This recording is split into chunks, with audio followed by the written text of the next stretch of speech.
So as I've said, this is a little different than we usually do. How many of you think, man, I miss the instruments and I miss the cadence and the timing, right? Kind of throws us off a little bit. But that's a little bit on purpose. You know, rest can be jarring for us. Rest can be a lot to get used to if you've not done it. And Sabbath, that break and setting something aside for the Lord, can be a little bit overwhelming if you're a little bit like me and just kind of keep going and pushing and doing. Well, this morning I want to take a little bit of time, and I know that, like I said, I know some of you already have your Christmas decorations put away. Some of you have already switched off of the Christmas music, and that's okay. You can do that. But permit me one more Christmas movie script, if you would. The scene cuts to Ralphie with a bar of soap in his mouth. His mom says, "Are you ready to tell me?" Ralphie mumbles, "Yes." His mom says, "All right, where did you hear that word?" Ralphie, as an adult, narrates, "Now, I had heard that word at least 10 times a day from my old man. He worked in profanity in the way other artists might work in oils or clay. It was his true medium, a master.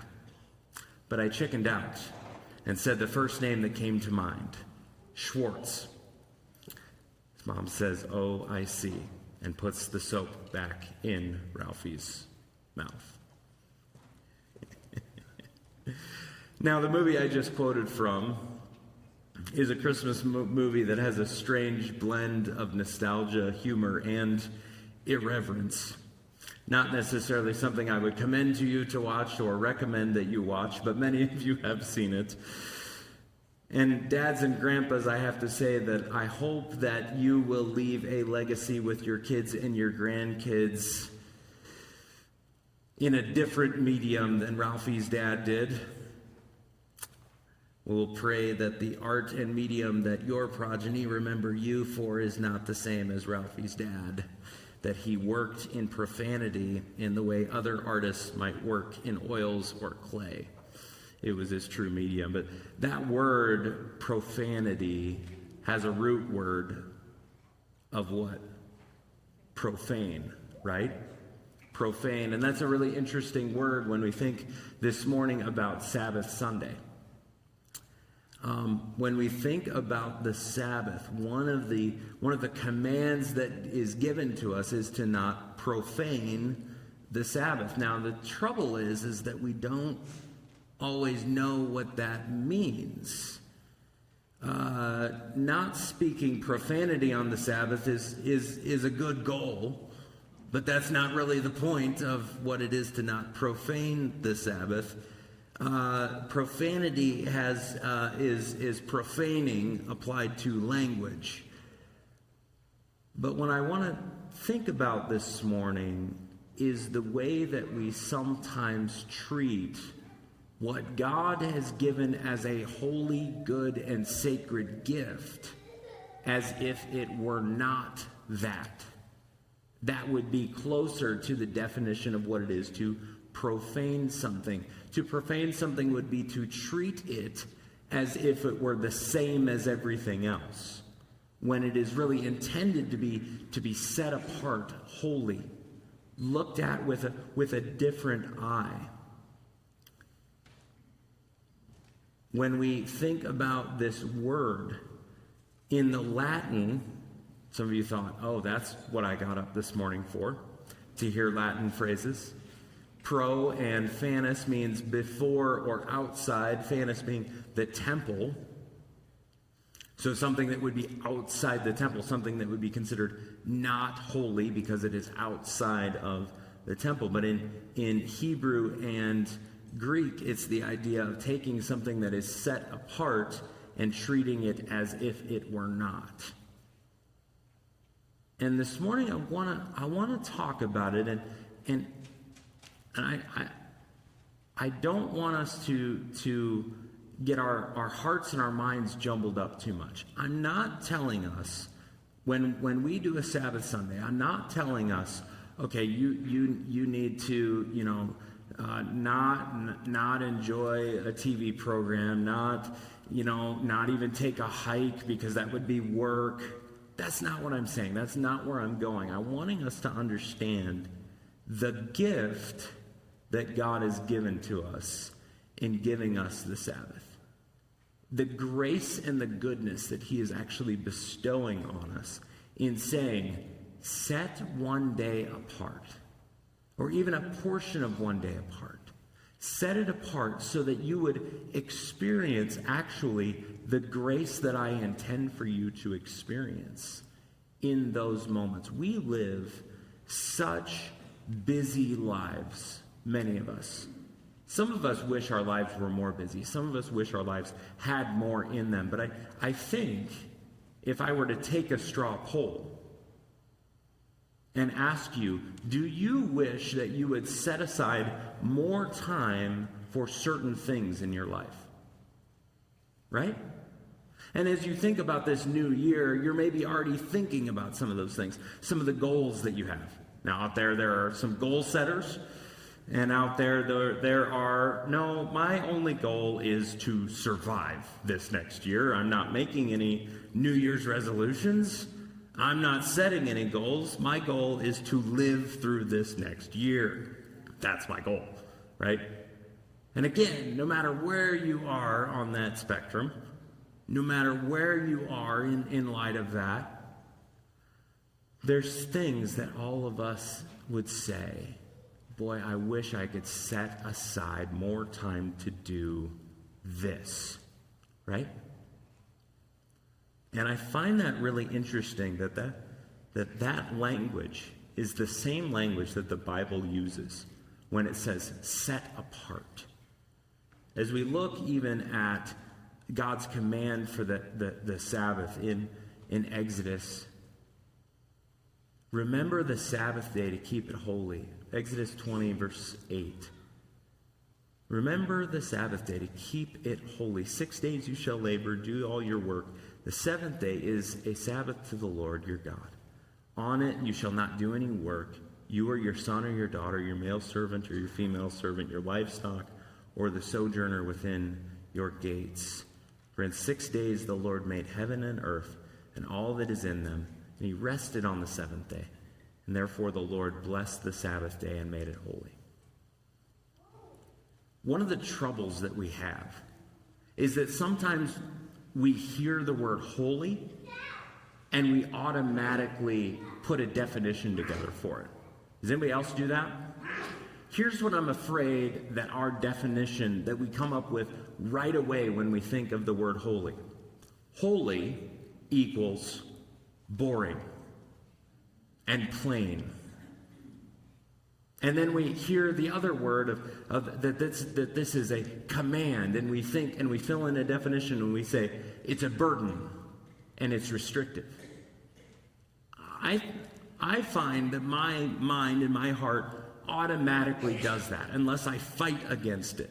Anybody else's? Anybody else's think that when you think of holy, you think of all the things that you shouldn't do. And when you think of command, you think of the burden of what God has said that I just can't live up to.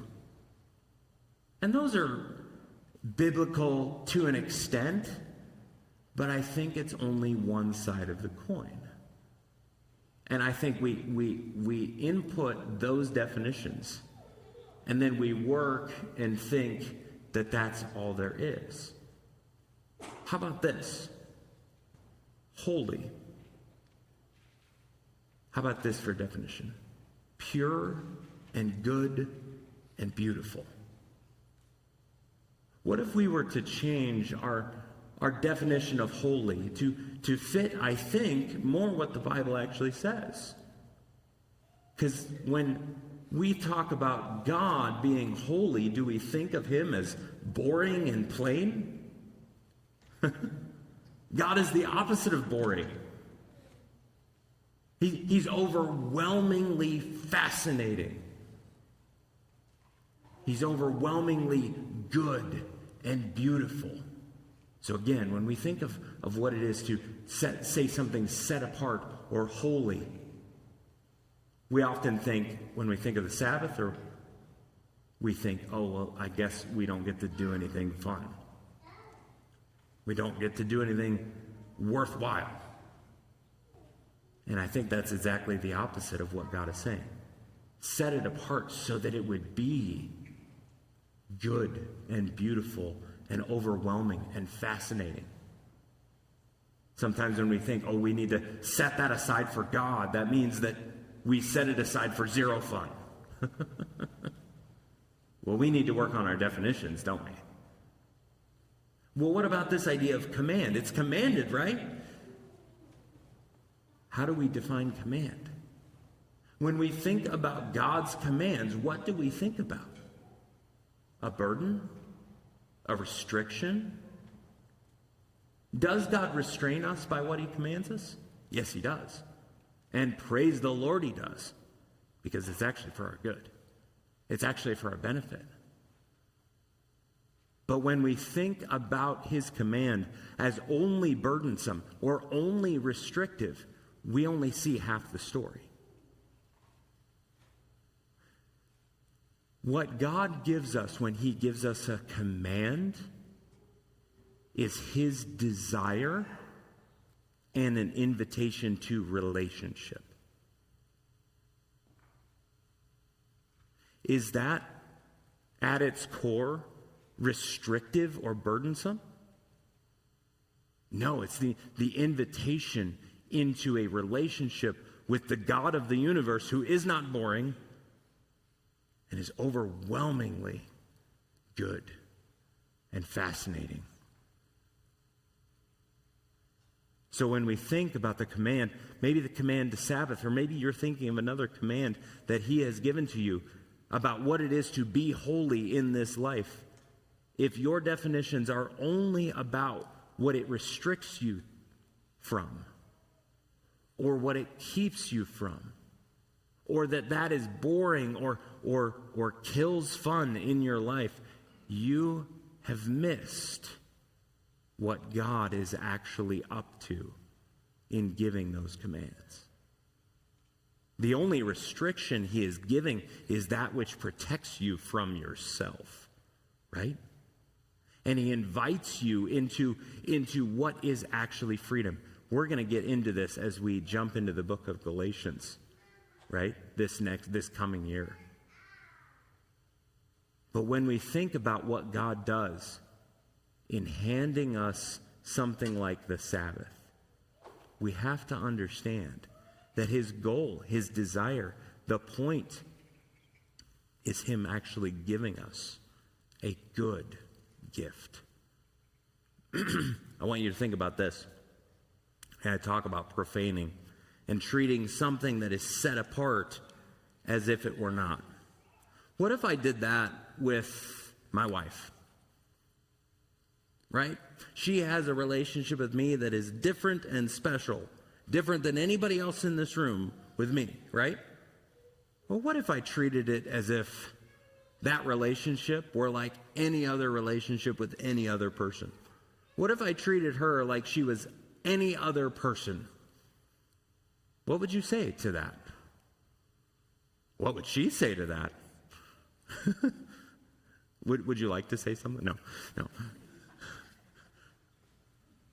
Do you see how that would be? Taking that which is set apart and treating it as if it were common?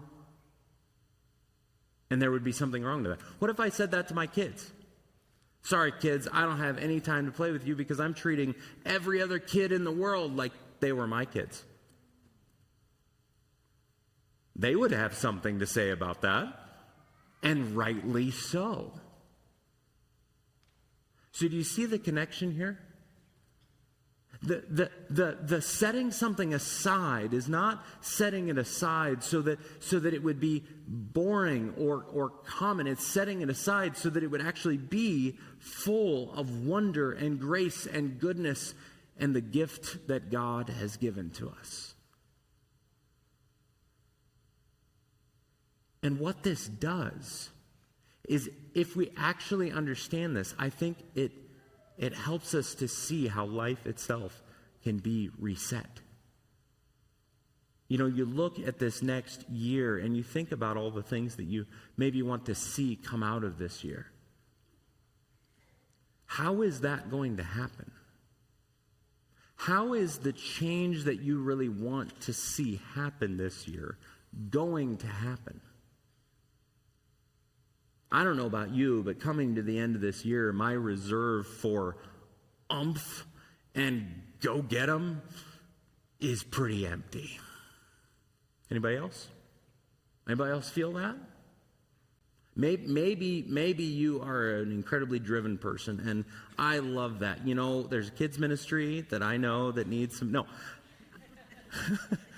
If you have that, let us know, right? And if you don't know where to spend that extra energy, please let us know. But maybe you're like me and you come to the end of the year and you think, man, there's all sorts of things that I'd love to see happen this next year. All sorts of things that I'd love to see change this year. And you think to yourself, the tank is empty. Anybody else there? I want you to realize that this gift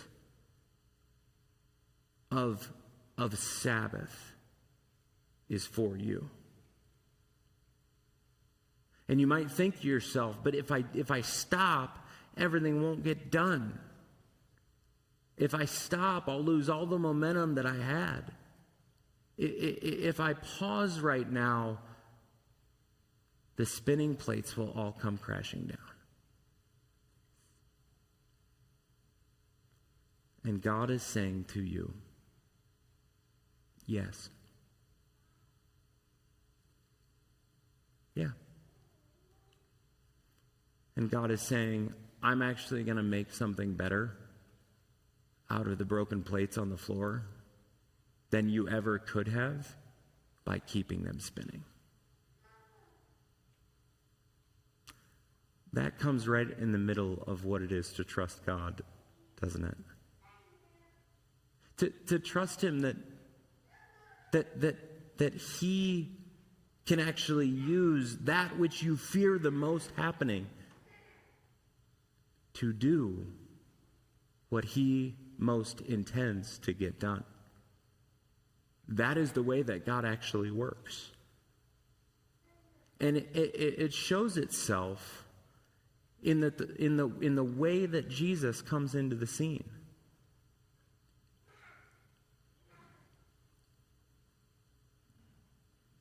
The way that even the Sabbath applies has been changed because of Jesus. Jesus practiced and preached the Sabbath.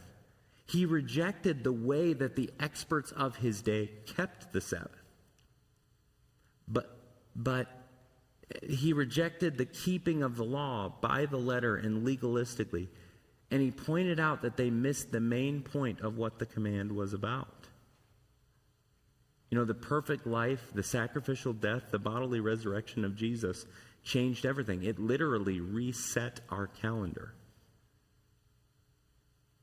You see, there was a change that happened theologically when Jesus rose from the grave. What day did Jesus rise from the grave? We're a little early, but we're going to celebrate it here in a little bit. Abby's already planning. What day did Jesus rise from the grave?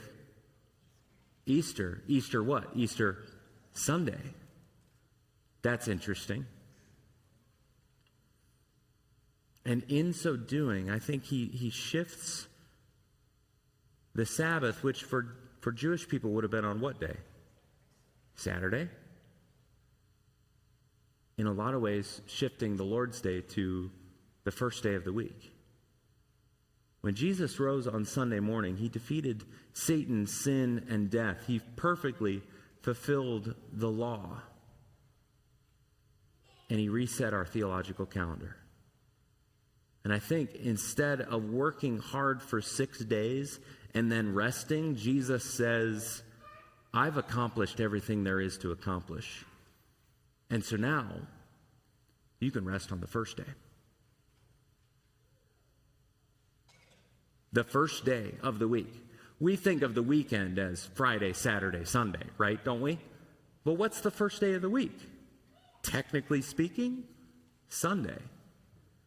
I had to go back and rework my Google Calendar because you can set Monday as the first day of the week. Anybody else can do that?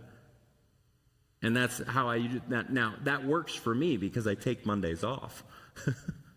But the first day of the week really is Sunday. And so you see what Jesus has done. In rising from the dead on Sunday morning, saying everything has been accomplished, we get to now rest before the week comes. I find that really interesting. Jesus says, I've accomplished everything there is to accomplish. Because it is all done, you can rest from your work of trying to be good enough in God's sight because it's already done. When we rest and stop on the Sabbath, whether that be Sunday or Saturday for you or Monday or whenever it is for you, we see that grace has come. And so the whole rest of the week, from Monday on, is reset by that reality. Before any hard work happens, the resurrection energizes us. Grace reorients us, reorients even the work that needs to be done in the week. Jesus fulfills the law in such a way that we're no longer under the law. It's funny because the very thing that we might be afraid of in observing the Sabbath, that being maybe legalism, is the very thing that the Sabbath actually helps us resist. Do you see how that works? It's brilliant if you think about it. God is so wise. Because what it's saying is, rest first, because the work's already done. And in resting, you're going to be given the strength in understanding the grace and the gift and the goodness of God to actually do whatever it is that your week requires. It resets our week, but I think it also has the potential to reset our year. Think ahead to 2026. Think of all the things that you want to do, you want to accomplish. I think about all the things that we want to do and we want to accomplish around here. There's all sorts of things. All right? There is all sorts of things. But all of that gets done not because we're really smart and really determined. All of that gets done because God is really good and God is really gracious. And it all happens out of our understanding of that. Right? How many of you would like it to be the other way around? God will be good to us if we work really hard. And only if we work really hard. Some of us need our definitions reworked, don't we? Because that's how some of us think it goes. Well, God helps those, anybody, who helps themselves. No, God is in the business of helping those who are helpless, who can't help themselves, who need grace every moment of every day just to exist. And I'm so glad that that is the God that we worship. Does God use our effort? Yes, he does. But he uses our effort specifically on the other side of us realizing that he's already accomplished it. And our effort is then driven by our gratefulness and thankfulness for him having accomplished it rather than our attempt to accomplish it for him. Do you see why this idea of Sabbath is so important. To stop and make sure that that's right in our minds, in our hearts. It's interesting, Exodus 31 tells us, you're to speak to the people of Israel and say, above all, keep my Sabbaths. For this is a sign between you and me throughout your generation, that you may know that I, the Lord, sanctify you. Interesting. Us pausing, resting, stopping, saying God has to take care of it, at least this one day out of 7, shows us, helps us realize it is God that sanctifies us. And the effort that comes to be sanctified, because the Bible commands effort. The effort that comes to sanctify us comes on the other side of realizing that it is God who has accomplished all things. Keep the Sabbath because it's holy for you. Everyone who profanes it shall be put to death. Just so we know that's there, right? Jesus has fulfilled the law and taken death for our inability to fulfill this, by the way. But the end of this, it is a sign forever between me and the people of Israel that in 6 days the Lord made heaven and earth, and on the 7th day he rested. And Exodus 31 says this at the end, and was refreshed. Sanctification and refreshment are the Lord's doing. It happens in the context of relationship and love. Do you see that? This shall be a covenant between us. And in acknowledging that God is God, I realize my limits are gracious reminders of the rightness and goodness of depending on Him as a father in relationship. How many of you love admitting your limits? How many of you love being in a hospital bed? Do you love that feeling? That helpless feeling? Is it your favorite?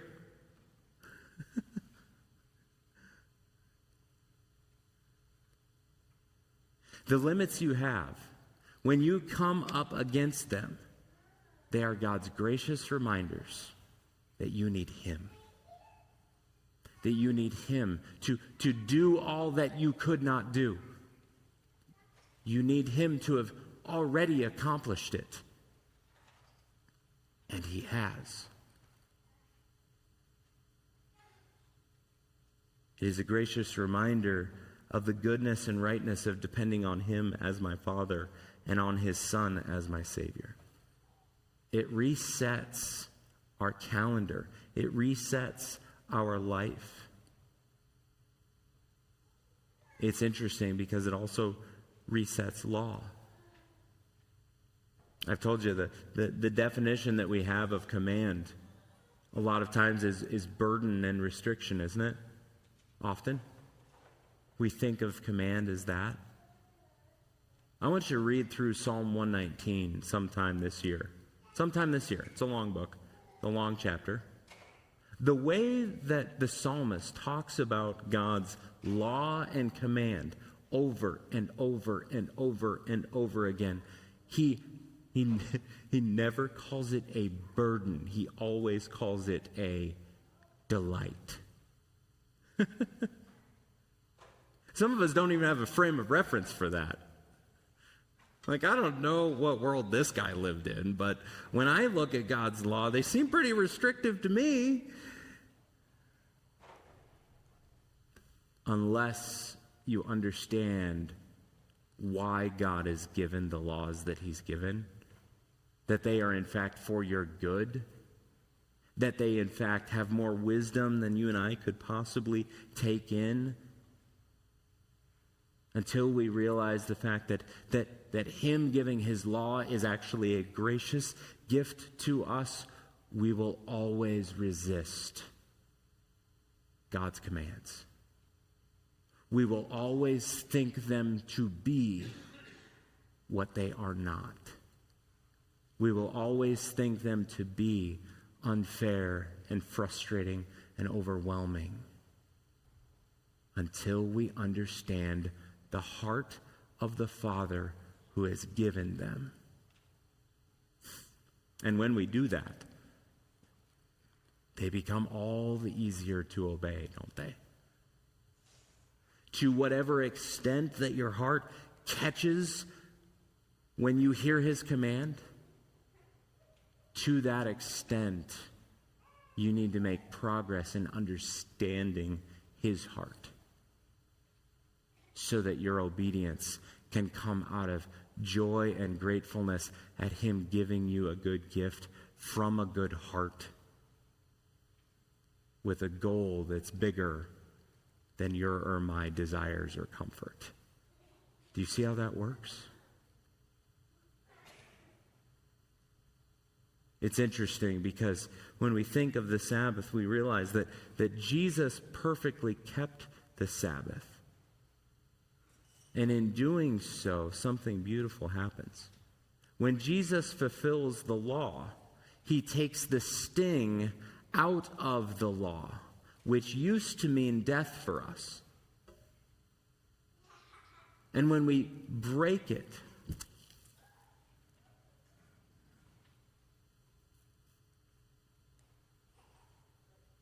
we feel that, don't we? But when Jesus comes and fulfills the law, he takes the sting out of the law. That which used to mean death for us becomes life for us. Because of the law becomes this gracious gift to us.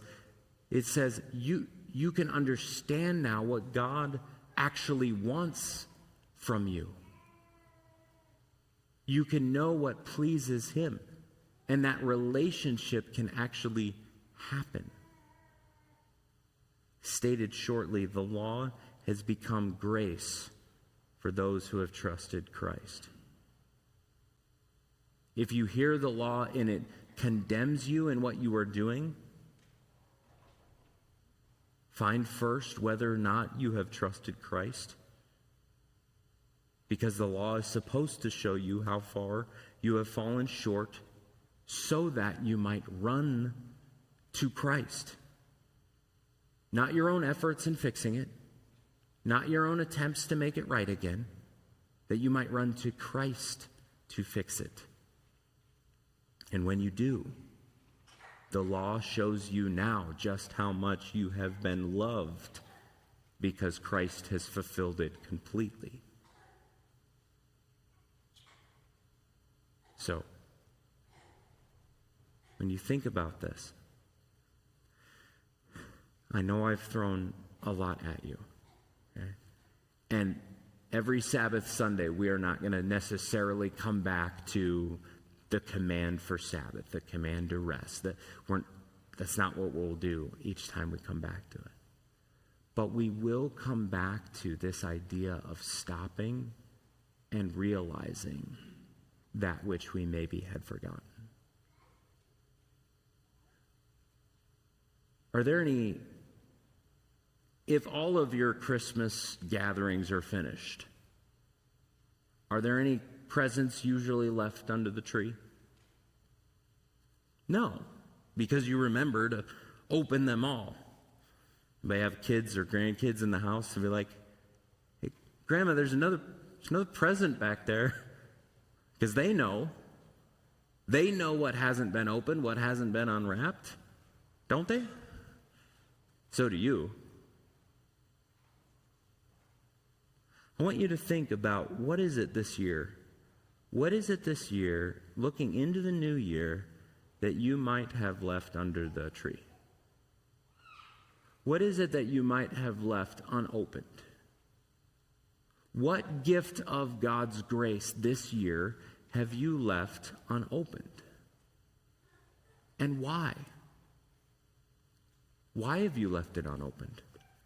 Is it because you didn't realize it was the gift that it was? I hope that this morning some of those realizations have happened in your heart. Well, I didn't realize that was a gift. And what do you need to do? You need... Why do you give gifts to people? Why? Why do you give gifts to people? So that they would open them and enjoy, unless you're a terrible gift giver, and enjoy whatever that they've been given. I think that's one of the deepest realities of what Christmas is. God has given us this gift of His Son that we might ignore Him, that we might embrace all that He is, enjoy that. What is it that God has given to you as a gift of grace that you have left unopened? That you have left unenjoyed? You will never, ever get to the end of God's gracious goodness and giving. You will never get there. That's what all eternity is going to be spent doing. Worshiping and enjoying. Why don't you and I do that now? Why don't you and I enjoy the goodness of what God has given to us now? And worship Him for it now. And store up that joy and worship for when the command does seem burdensome and we need to obey anyway. When we have stored up the goodness of what He's given to us, when we have actually enjoyed God Himself and all that He has given to us, can I tell you? Whatever difficult thing He's going to call you to do in this next year, if you have actually enjoyed God as He really is and who He really is, it doesn't matter what 2026 holds in store. It doesn't.